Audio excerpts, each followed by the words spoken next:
बिस्मिल्लाहिर्रहमानिर्रहीम। अस्सलाम वालेकुम दोस्तों, मैं हूं सईद और आप देख रहे हैं सईद सॉल्यूशन यूट्यूब चैनल। दोस्तों क्या हाल है? उम्मीद है कि सब खैर और आफियत से होंगे।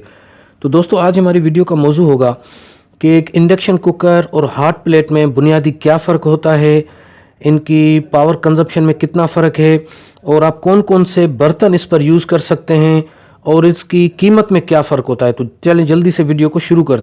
तो जैसा कि आप देख रहे हैं कि ये हमारे पास एक इंडक्शन कुकर है। अब इंडक्शन कुकर में और हॉट प्लेट में ये एक फ़र्क है कि इंडक्शन कुकर बहुत ही तेज़ी से अपना काम करता है और जल्द से जल्द आपका खाना पकाता है। लेकिन इसमें अगर आपने थोड़ा सा एहतियात नहीं किया तो फिर खाना जलने का भी खतरा होता है।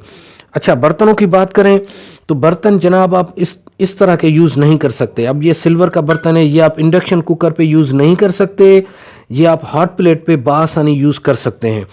अच्छा, इंडक्शन कुकर पे आप क्या यूज़ करेंगे?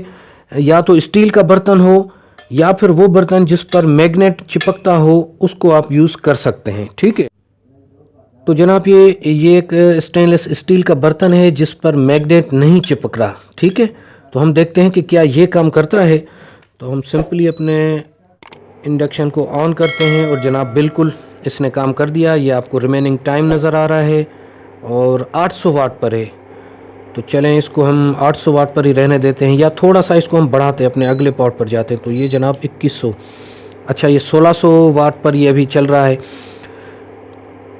तो जनाब ये देखें कि इतनी सी देर में यहाँ से भाप निकलना शुरू हो गई है और ये 1600 वाट पर चल रहा है।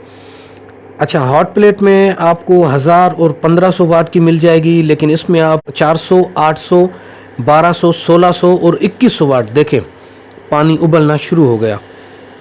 तो जनाब हम करते हैं इसको बंद। ठीक है, तो ये देखें जनाब पानी उबलना शुरू हो गया।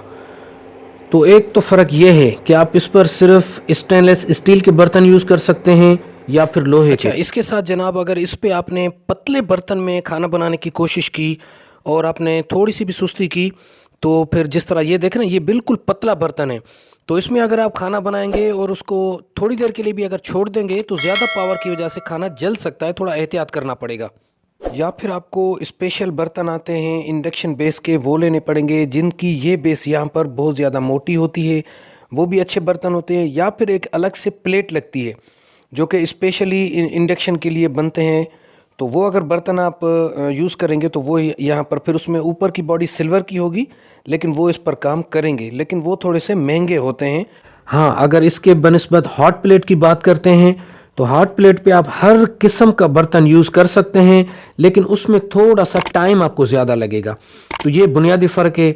अगर कीमत की बात करें तो ये फ़िलिप्स का उस वक्त जब मैंने परचेज़ किया था तो 14,000 कुछ का मिला था और आजकल ये 17-18 हज़ार का है।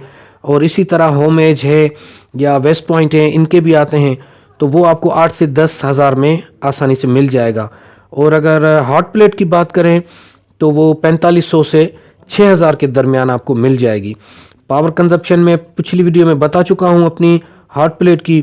बाकी इसकी पावर कंजप्शन आपको पता है कि 400, 800, 1200, 1600 और 2100 वाट तक है। तो मैं समझता हूँ कि अगर आप इंडक्शन कुकर नहीं लेते तो हॉट प्लेट कोई ना कोई इनमें से इलेक्ट्रिक पर चलने वाला चूल्हा होना चाहिए, क्योंकि जो गैस की परेशानी अब जो सुनने में आ रही है वो बहुत ज़्यादा गंभीर होती जा रही है। तो इनमें से कोई भी एक चीज़ आप परचेस कर लें, फिर चाहे आप अगर सोलर नहीं है कोई बात नहीं, आप उसको बिजली पर भी चलाएंगे तो इंशाल्लाह आप परेशानी से बच जाएंगे। वरना जब गैस की लोड शेडिंग में लोगों को मैंने परेशान होते देखा है, तो मैं समझता हूं कि उनके लिए फिर अब ये मौका है, अभी वक्त है कि ये कोई भी इनमें से एक चीज़ आप देखकर ख़रीद कर सकते हैं। अच्छा, अगर आप इंडक्शन कुकर नहीं ख़रीद करना चाहते, हॉट प्लेट भी नहीं ख़रीद करना चाहते हैं, तो आप एक सिंपल छोटी सी 500 या 1000 के दरमियान आपको छोटा सा एक इलेक्ट्रिक का चूल्हा मिलेगा जिसमें एक स्प्रिंग लगा होता है, एलिमेंट लगा होता है। तो कम से कम आप वो परचेस करके रख लें।